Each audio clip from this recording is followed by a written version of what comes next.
जय श्री श्याम सभी श्याम प्रेमियों को। कैसे हैं आप सभी? आशा करती हूँ मेरे बांके बिहारी जी की कृपा से आप सभी कुशल होंगे। आज मैं आपको जो कथा सुनाने जा रही हूँ वो है जगन्नाथ प्रभु की।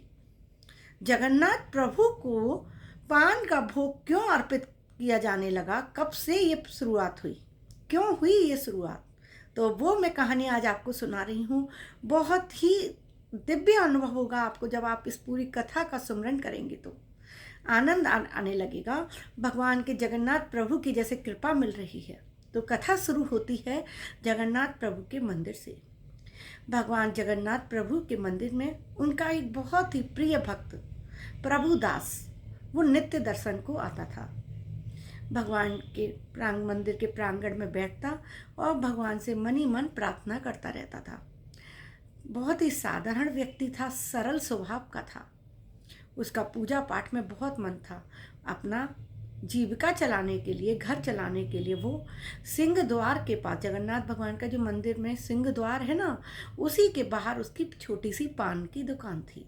तो जीविका चलाने के लिए वो पान की दुकान चलाता था। लेकिन जैसे ही समय मिला, सुबह दोपहर रात को, वो अपने भगवान की शरण में चला आता था। वहाँ नाम सुमरन करता रहता था, भगवान से प्रार्थना करता। एक दिन वो देखता है कि जगन्नाथ प्रभु को 56 भोग लगाए गए हैं, चारों तरफ 56 भोग अर्पित हैं।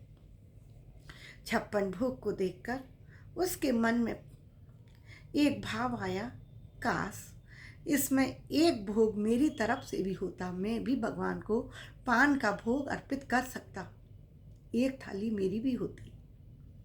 फिर उसने सोचा, मैं तो बड़ा तुच्छ हूँ, मैं तो बहुत ही तुच्छ जीव हूँ, छोटी जाति का भी हूँ। भगवान क्यों कर मुझसे लेकर भोग अर्पित करेंगे, क्यों मेरा लगाया हुआ भोग अर्पित करेंगे। उसने ये सोचकर मन ही मन में उस भाव को दबा लिया। उसने सोचा कि मंदिर में अभी तो शुरुआत ही नहीं हुई है पान का भोग लगाने की, और मैं कैसे पंडित जी को बोल सकता हूँ कि प्रभु जी को मेरा पान का भोग लाया हुआ अर्पित कर दीजिए, क्योंकि मैं तो बहुत तुच्छ प्राणी हूँ। चुपचाप मंदिर से चला गया, लेकिन अपने मन में उस भाव को लेकर गया था। आज वो अब हर समय उसके मन में बस यही रहता था, हे प्रभु मेरे पान का भोग कब लगाओगे, हे जगन्नाथ प्रभु मुझे कब इस आनंद को दोगे कि आप मेरे हाथ से पान का भोग लगा रहे हैं। जब रोज वो इस तरीके से प्रार्थना करता तो भगवान तो अपने भक्तों की करुण पुकार को हमेशा सुनते हैं। कभी ऐसा होता ही नहीं कि आप दिल से पुकारो और भगवान आपकी सुने ही नहीं। ऐसा हो सकता है? कभी नहीं हो सकता। भगवान ने उसकी करुण पुकार को सुन लिया। और एक दिन जब रात्रि का समय हुआ, मंदिर के कपाट बंद हो गए, सिंह द्वार भी बंद हो गया था। भगवान बलभद्र और भगवान जगन्नाथ प्रभु दोनों बाल रूप में मंदिर के कपाट को खोलकर चुपचाप निकले बाहर, और जहाँ प्रभु दास की कुटिया थी वहाँ धीरे धीरे चुपचाप हौले हौले पैर रख के पहुँच गए। उस समय कुटिया में प्रभु दास मौजूद नहीं था। भगवान ने चुपचाप प्रभु दास का पान उठाकर खा लिया। ऐसा क्रम प्रतिदिन चलता रहा। एक दिन प्रभु दास जी जब समय से उस समय पहुंच गए, जब जगन्नाथ प्रभु उनकी कुटिया में आते थे चुपचाप अपने भाई बलदेव जी के साथ, बलभद्र जी के साथ, तो उसने देख लिया प्रभुदास जी ने कि अरे आप कौन हो। बच्चों से पूछा, हमें पान चाहिए, हम पान खाएंगे। भगवान ने दोनों ने एकदम से भोली भोली सी, हमको पान खाना है, ऐसे बोला ना, तो प्रभुदास जी के मुंह से स्वर ही नहीं निकले। वो उनका दिव्य रूप देखकर एकदम आनंदित हो गया, आकर्षित हो गया। उनके नेत्रों से मतलब नजर ही नहीं हट रही थी उनके दिव्य रूप से। काले घुंघराले बाल, एक सफ़ेद चादर ओढ़ी हुई है पतली सी, बहुत ही सुंदर रूप है। कैसे वो उनसे कुछ पूछ पाता। बस बोले अच्छा पान खाना है। उसने उनको पान दे दिया, दोनों बच्चों को, जगन्नाथ प्रभु और बलभद्र जी को। भगवान पान लेकर चले आए। अब तो भगवान का ये क्रम रहा, पहले तो चुरा कर खाते थे, अब तो अकड़ से जाते थे, क्योंकि हम तो अपने भक्त के यहाँ जा रहे हैं। और जाकर कहते, हमको पान दे दो, हमको पान दे दो। अब प्रभुदास उनको रोज पान खिलाने लगा। एक दिन जो मंदिर के गोस्वामी जी थे, बलदेव जी, रात्रि के समय मंदिर के बाहर से निकल रहे थे। उन्होंने देखा मंदिर के द्वार तो बंद हो गए थे, फिर अचानक से ये सिंह द्वार कैसे खुल रहा है। वो चुपचाप एक ओट में खड़े हो गए। वो देखा द्वार में से दो बालक निकल रहे हैं, छोटे छोटे, बड़ा ही दिव्य रूप है, बड़े ही सुंदर हैं। उसने चुपचाप देखा कि ये बच्चे जा किधर रहे हैं। देखा तो ये प्रभुदास की कुटिया में जा रहे हैं। अब वो चुपचाप बलदेव जी देखते रहे। कुछ देर बाद वो बच्चे वापस आए, सिंह द्वार के अंदर चले गए और सिंह द्वार बंद हो गया। दूसरे दिन जब प्रभुदास मंदिर में दर्शन करने के लिए आए तो उनकी भेंट बलदेव जी से हो गई। जो मंदिर के गोस्वामी जी थे ना, प्रभुदास की भेंट हो गई। तो बलदेव जी बोले, प्रभुदास, ये तुम्हारे घर पर दो बालक आए थे, ये कौन थे, क्या करने आए थे? तो प्रभुदास कहते हैं, गोस्वामी जी, ये छोटे छोटे बच्चे ना मेरे से रोज पान खाने आते हैं। तो कहते हैं, कौन है वो? पता नहीं प्रभु, मैंने तो कभी उनसे पूछा ही नहीं। इतने प्यारे बालक है ना कि मेरा तो मन उनके चेहरे से ही नहीं हटता। उनकी नज़र, बस उनका चेहरा ही देखता रहता हूँ। मेरे को कुछ पूछने का तो याद ही नहीं रहता। इसका मतलब तुम उनसे कुछ पैसे भी नहीं लेते हो, पान खिलाने का कुछ मूल्य नहीं लेते हो? प्रभुदास बोला, नहीं प्रभु, कैसी बात कर रहे हैं आप, इतने छोटे बालक हैं। तो बलदेव जी बोले, ये कार्य तुम पान की दुकान अपना घर का पालन पोषण के लिए कर रहे हो प्रभुदास। तुम ऐसे सबको बांटते फिरोगे और लोगों को भी पता चलेगा, फिर तो वो लोग भी तुम्हारे यहाँ आने लगेंगे घर में फ्री में पान लेने के लिए। तो फिर ये तुम अपना घर का पालन पोषण कैसे करोगे सबका? प्रभुदास बोला, हाँ प्रभु, बात तो सही है। तो बोले, अब की बार जब वो बालक आए तो उनसे उसका पान का मूल्य मांगना, और यदि वो ना दें तो उनसे कहना कि अपनी कुछ भेंट दे के जाओ, अपनी कुछ निशानी दे के जाओ, और जब पैसे ले आओ तो वापस ले जाना। अब प्रभुदास जी ने समझ लिया। रात्रि हुई, फिर से आए जगन्नाथ प्रभु और बलभद्र जी, छोटे छोटे से, छोटे छोटे हौले हौले पैर रख के भगवान वहाँ उसकी कुटिया में पहुँचे हैं प्रभुदास की।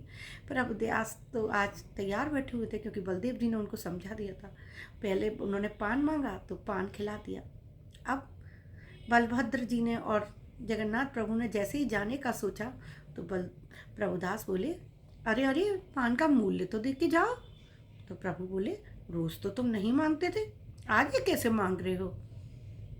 तो प्रभुदास बोला, नहीं, रोज नहीं मांगता था, लेकिन आज तो मैं तुम्हें ऐसे नहीं जाने दूंगा।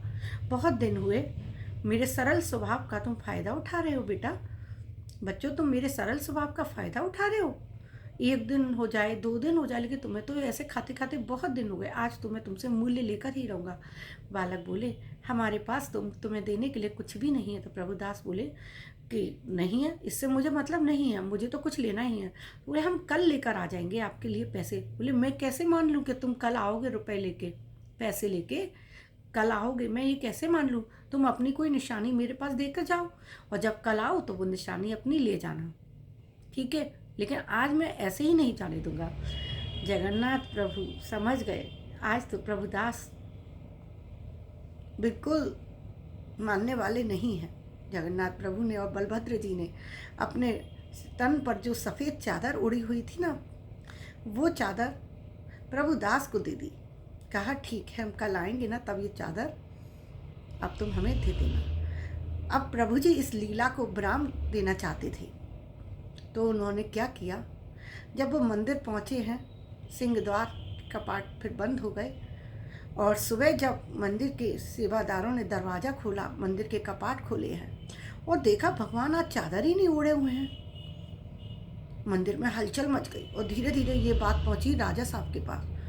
राजा ने सभी सेवादारों को बुलाया और बहुत गुस्सा किया कि ये तो गलती छोटी सी नहीं है कि मंदिर में कोई घुसकर और भगवान की चादर ले जाए। ये तो आप लोगों ने बहुत बड़ी गलती की है, और इसका दंड सभी को मिलेगा। जितने भी सेवादार हैं सबको मृत्यु दंड दूंगा मैं। कैसे भगवान की सेवा में इतनी बड़ी गलती कर दी? जगन्नाथ प्रभु अपने भक्तों पर ऐसे तो नहीं होने देते कि उनकी सेवादारों पर इतनी बड़ी परेशानी आ जाए, जगन्नाथ प्रभु ने प्रभुदास को स्वप्न दिया कि प्रभुदास जल्दी से मंदिर जाओ, जो पान लेने आता था वो मैं ही था, और जो चादर है ना वो मैंने ही तुमको दी है, तुम वो चादर राजा साहब को जाके दे दो और बता दो उनको सब कुछ। प्रभुदास के नेत्रों से अश्रु धारा बहने लगी। राजा के पास भागा भागा गया है प्रभुदास के, भगवान ये चादर मुझे जो मिली थी कल दो, ये वो छोटे छोटे बालक देकर गए थे। अब तो बलदेव जी जो कि मंदिर के गोस्वामी जी थे, उनकी आंखों से भी पानी बहने लगा, नेत्रों से अश्रुधारा बहने निकली। समझ गए कि वो जो छोटे छोटे बालकों को देखा था सिंह द्वार से निकलते हुए वो भगवान ही थे, भगवान जगन्नाथ और बलभद्र ही थे।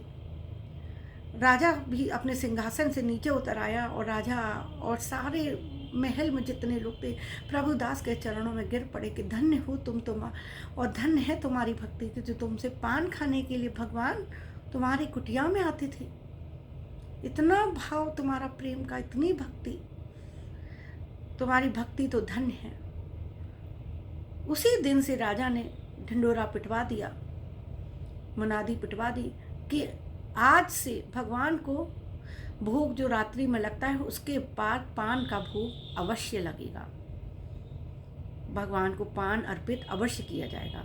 तब से ही जगन्नाथ जी में ये प्रथा है कि भगवान को भोग अर्पित करने के बाद फिर भगवान को पान अवश्य खिलाया जाता है। भगवान तो भाव के भूखे होते हैं। आप प्रेम से भगवान से कुछ भी कह के देखो, भगवान आपकी जरूर सुनेंगे। भगवान ऐसा कभी नहीं चाहते कि उनके भक्तों पर कोई मुसीबत आए। आपको मेरा कथा कहानी सुनाना अच्छा लगता हो तो कृपया मेरे चैनल पर बने रहिएगा और मेरे चैनल को लाइक और सब्सक्राइब करना मत भूलिएगा। अभी के लिए विदा लेती हूँ। राधे राधे।